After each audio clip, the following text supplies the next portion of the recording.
Magandang araw po sa inyo lahat. I want to see. Gusto kong makakita. Yan po ang sagot ng bulag na taga Jericho na nung nalaman po niya na parating si Jesus, ay agad siyang lumapit, nagmakaawa.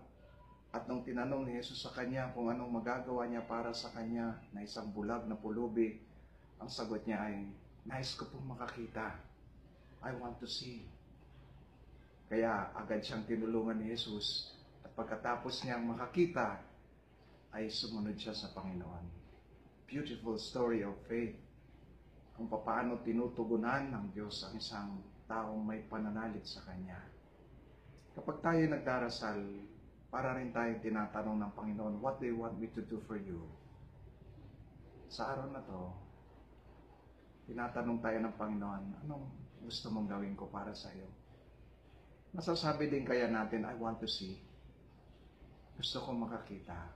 Gusto kong makita na ako'y minamahal mo, Panginoon.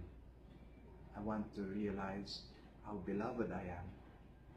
Gusto kong makakita. Gusto kong malaman kung ano ang iyong plano para sa akin sa araw na ito. Gusto kong malaman saan mo ako gustong pumunta. Ano ang gusto mong gawin ko? Gusto kong malaman iyon.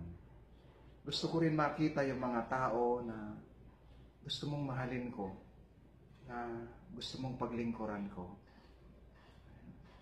Gusto mong makasama ko, na madamayan ko, at pag-alayan ko ng aking nalalaman, ng aking talino, ng aking lakas sa pagsunod ko sa iyo. Alam po natin na ang Panginoon ang ating sinusundan. Ngunit sa araw-araw, kailangang i-renew natin ang pagsunod natin sa Kanya. Hindi po ba? Kaya't yung ating panalangin lagi is, Lord, I want to see you more clearly so that I can follow you more closely and to love you more dearly in my prayer and also in others. Patuloy po tayong manalangin at manalig sa Diyos.